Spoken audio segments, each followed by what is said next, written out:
ॐ श्रीगणेशाय नमः। श्रीसरस्वत्यै नमः। श्रीसङ्कटानामाष्टकम्। नारदोवाच जयगीषव्यमुनिश्रेष्ठ सर्वज्ञसुखदायक आख्यातानि सुपुण्यानि श्रुतानि त्वत्प्रसादत न तृप्तिमधिगच्छामि तव वागमृतेन च वदस्त्वैकं महाभागो सङ्कटाख्यानमुत्तमम् इति तस्य वचः श्रुत्वा जयगीषव्यो ब्रवीत्ततः सङ्कष्टनाशनं स्तोत्रं शृणु देवर्षि सत्तम। द्वापरे तु पुरावृत्ते भ्रष्टराज्यो युधिष्ठिरः भ्रातृभिः सहितो राज्य निर्वेदं परमं गतः। तदानीं तु ततः काशीं पुरीं यातो महामुनिः मार्कण्डेय इति ख्यातः सह शिष्यैर्महायशाः। तं दृष्ट्वा ससमुत्थाय प्रणिपत्य सुपूजितः किमर्थं लाभवदन एव त्वं मा निवेदय। युधिष्ठिर उवाच सङ्कष्टं मे महत् प्राप्त एतादृग्वदनं ततः एतन्निवारणोपायं किं चेद् ब्रूहि मुने मम।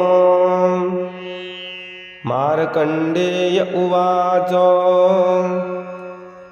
आनन्दकानने देवी सङ्कटानाम विश्रुता वीरेश्वरोत्तमो भागे पूर्वं चन्द्रेश्वरस्य च। शृणुनामाष्टकं तस्याः सर्वसिद्धिकरं नृणाम्। सङ्कटा प्रथमं नाम द्वितीयं विजया तथा तृतीयं कामदा प्रोक्तं चतुर्थं दुःखहारिणी। सर्वाणि पंचमं नाम षष्ठं कात्यायनी तथा सप्तमं भीमनयना सर्वरोगहराष्टमम्। नामाष्टकमिदं पुण्यं त्रिसन्ध्यं श्रद्धयान्वितः यः पठेत् पाठयेद्वापि नरो मुच्येत सङ्कटात्। इत्युक्त्वा तो द्विजश्रेष्ठ ऋषिर्वाराणसीं ययौ। इति तस्य वचः श्रुत्वा नारदो हर्षनिर्भरः ततः सम्पूजितां देवीं वीरेश्वरसमन्विताम्। भुजैस्तु दशभिर्यक्ता लोचनत्रयभूषितम् मालाकमण्डलयुतां पद्मशङ्खगदायुतां त्रिशूलडमरुधरां खड्गचर्मविभूषितां वरदाभयहस्तां तां प्रणम्य विधिनन्दनः वारत्रयं गृहीत्वा तु ततो विष्णुपुरं ययौ। एतत् स्तोत्रस्य पठनं पुत्रपौत्रविवर्धनम् सङ्कष्टनाशनं चैव त्रिषु लोकेषु विश्रुताम्। गोपनीयं प्रयत्नेन महावध्वा प्रसूतिकृत्। इति श्रीपद्मपुराणे सङ्कटानाष्टकं सम्पूर्णम्। नारदोवाच जयगीषव्यमुनिश्रेष्ठ सर्वज्ञसुखदायक आख्यातानि सुपुण्यानि श्रुतानि त्वत्प्रसादतः न तृप्तिमधिगच्छामि तव वागमृतेन च वदस्त्वेकं महाभागो सङ्कटाख्यानमुत्तमम् इति तस्य वचः श्रुत्वा जैगीषव्यो ब्रवीत्ततः सङ्कष्टनाशनं स्तोत्रं शृणु देवर्षि सत्तमा द्वापरे तु पुरावृत्ते भ्रष्टराज्यो युधिष्ठिरः भ्रातृभिः सहितो राज्य निर्वेदं परमं गतः तदानीं तु ततः काशीं पुरीं यातो महामुनिः मार्कण्डेय इति ख्यातः सह शिष्यैर्महायशाः तं दृष्ट्वा ससमुत्थाय प्रणिपत्य सुपूजितः किमर्थं लाभवदन एव त्वं मा निवेदय युधिष्ठिर उवाच सङ्कष्टं मे महत् प्राप्त एतादृग्वदनं ततः एतन्निवारणोपायं किं चेद् ब्रूहि मुने मम मार्कण्डेय उवाच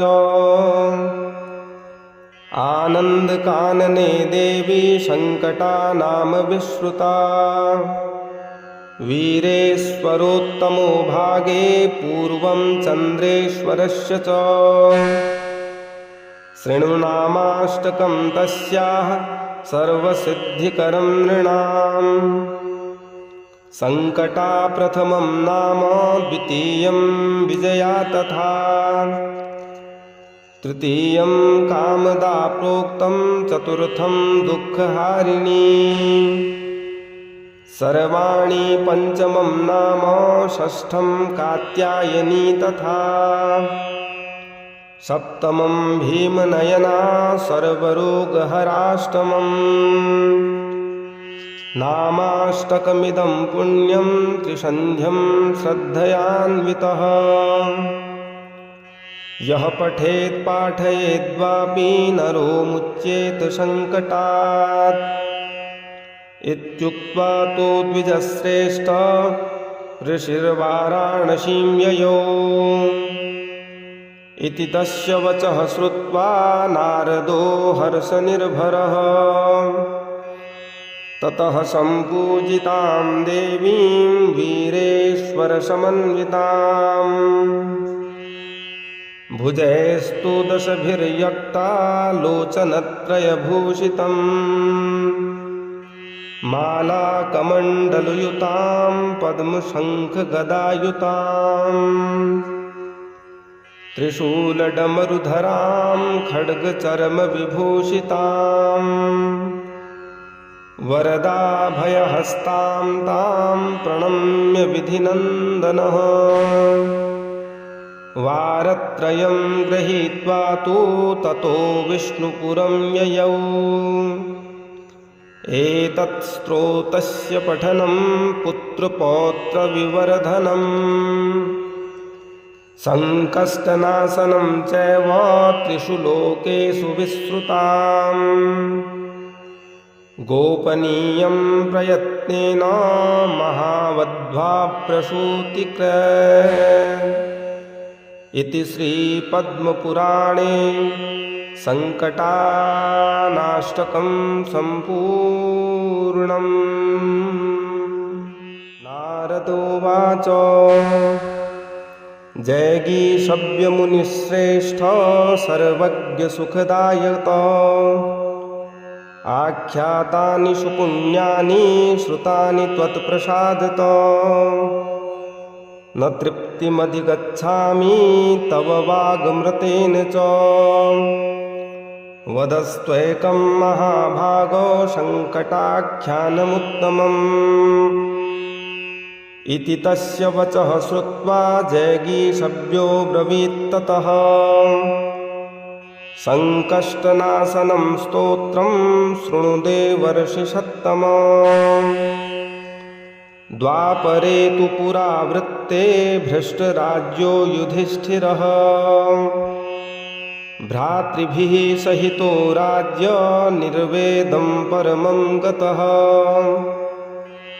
तदानीं तु ततः काशीं पुरीं यातो महामुनिः मार्कण्डेय इति ख्यातः सह शिष्यैर्महायशाः।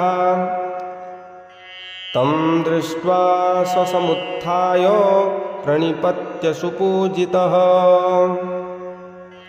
किमर्थं लाभवदन एव त्वं मा निवेदय। युधिष्ठिर उवाच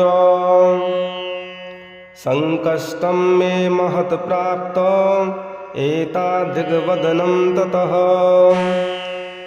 एतन्निवारणोपायं किं चेद् ब्रूहि मुने मम। मार्कण्डेय उवाच आनन्दकानने देवी संकटानाम विश्रुता वीरेश्वरोत्तमो भागे पूर्वं चन्द्रेश्वरस्य च। शृणुनामाष्टकं तस्याः सर्वसिद्धिकरं नृणाम्। संकटा प्रथमं नाम द्वितीयं विजया तथा तृतीयं कामदा प्रोक्तं चतुर्थं दुःखहारिणी। सर्वाणि पंचमं नाम षष्ठं कात्यायनी तथा सप्तमं भीमनयना सर्वरोगहराष्टमम्। नामाष्टकमिदं पुण्यं त्रिसन्ध्यं श्रद्धयान्वितः यः पठेत् पाठयेद्वापि नरो मुच्येत संकटात्।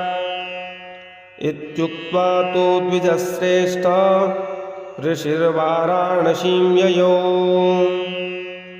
इति तस्य वचः श्रुत्वा नारदो हर्षनिर्भरः ततः सम्पूजितां देवीं वीरेश्वरसमन्विताम्। भुजैस्तु दशभिर्यक्ता लोचनत्रयभूषितम् मालाकमण्डलयुतां पद्मशङ्खगदायुताम् त्रिशूलडमरुधरां खड्गचर्मविभूषिताम् वरदाभयहस्तां तां प्रणम्य विधिनन्दनः। वारत्रयं गृहीत्वा तु ततो विष्णुपुरं ययौ। एतत् स्तोत्रस्य पठनं पुत्रपौत्रविवर्धनम् संकष्टनाशनं चैव त्रिषु लोकेषु विश्रुताम्। गोपनीयं प्रयत्नेन महावध्वा प्रसूतिकृत्। इति श्रीपद्मपुराणे संकटानाष्टकं सम्पूर्णम्। नारदोवाच जयगीषव्यमुनिश्रेष्ठ सर्वज्ञसुखदायक आख्यातानि सुपुण्यानि श्रुतानि त्वत्प्रसादत। न तृप्तिमधिगच्छामि तव वाग्मृतेन च। वदस्त्वैकं महाभागो संकटाख्यानमुत्तमम्। इति तस्य वचः श्रुत्वा जयगीषव्यो ब्रवीत्ततः संकष्टनाशनं स्तोत्रं शृणुदेवर्षि सत्तमा। द्वापरे तु पुरावृत्ते भ्रष्टराज्यो युधिष्ठिरः भ्रातृभिः सहितो राज्य निर्वेदं परमं गतः। तदानीं तु ततः काशीं पुरीं यातो महामुनिः मार्कण्डेय इति ख्यातः सह शिष्यैर्महायशाः तं दृष्ट्वा स्वसमुत्थाय प्रणिपत्य सुपूजितः किमर्थं लाभवदन एव त्वं मा निवेदय। युधिष्ठिर उवाच संकष्टं मे महत् प्राप्त एतादृग्वदनं ततः एतन्निवारणोपायं किं चेद् ब्रूहि मुने मम। मार्कण्डेय उवाच आनन्दकानने देवी सङ्कटानाम विश्रुता वीरेश्वरोत्तमो भागे पूर्वं चन्द्रेश्वरस्य च शृणुनामाष्टकं तस्याः सर्वसिद्धिकरं नृणाम् सङ्कटा प्रथमं नाम द्वितीयं विजया तथा तृतीयं कामदा प्रोक्तं चतुर्थं दुःखहारिणी सर्वाणि पञ्चमं नाम षष्ठं कात्यायनी तथा सप्तमं भीमनयना सर्वरोगहराष्टमम् नामाष्टकमिदं पुण्यं त्रिसन्ध्यं श्रद्धयान्वितः यः पठेत् पाठयेद्वापि नरो मुच्येत सङ्कटात् इत्युक्त्वा तो द्विजश्रेष्ठ ऋषिर्वाराणसीं ययौ इति तस्य वचः श्रुत्वा नारदो हर्षनिर्भरः ततः सम्पूजितां देवीं वीरेश्वरसमन्विताम् भुजैस्तु दशभिर्यक्ता लोचनत्रयभूषितम् मालाकमण्डलयुतां पद्मशङ्खगदायुताम् त्रिशूलडमरुधरां खड्गचर्मविभूषिताम् वरदाभयहस्तां तां प्रणम्य विधिनन्दनः वारत्रयं गृहीत्वा तु ततो विष्णुपुरं ययौ एतत् स्तोत्रस्य पठनं पुत्रपौत्रविवर्धनम् संकष्टनाशनं चैव त्रिषु लोकेषु विश्रुताम् गोपनीयं प्रयत्नेन महावध्वा प्रसूतिकृत् इति श्रीपद्मपुराणे सङ्कटानाष्टकं सम्पूर्णम्। नारदोवाच जैगीषव्यमुनिश्रेष्ठ सर्वज्ञसुखदायक आख्यातानि सुपुण्यानि श्रुतानि त्वत्प्रसादत न तृप्तिमधिगच्छामि तव वाग्मृतेन च वदस्त्वैकं महाभागो सङ्कटाख्यानमुत्तमम् इति तस्य वचः श्रुत्वा जैगीषव्यो ब्रवीत्ततः सङ्कष्टनाशनं स्तोत्रं शृणु देवर्षि सत्तम द्वापरे तु पुरावृत्ते भ्रष्टराज्यो युधिष्ठिरः भ्रातृभिः सहितो राज्य निर्वेदं परमं गतः तदानीं तु ततः काशीं पुरीं यातो महामुनिः मार्कण्डेय इति ख्यातः सह शिष्यैर्महायशाः तं दृष्ट्वा स्वसमुत्थाय प्रणिपत्य सुपूजितः किमर्थं लाभवदन एव त्वं मा निवेदय। युधिष्ठिर उवाच संकष्टं मे महत् प्राप्त एतादृग्वदनं ततः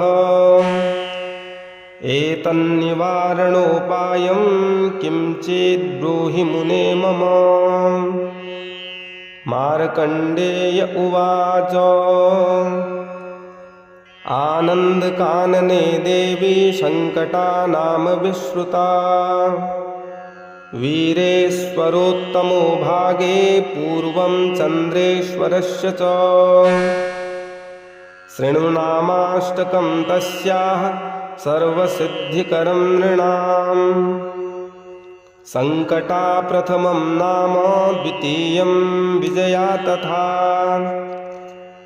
तृतीयं कामदा प्रोक्तं चतुर्थं दुःखहारिणी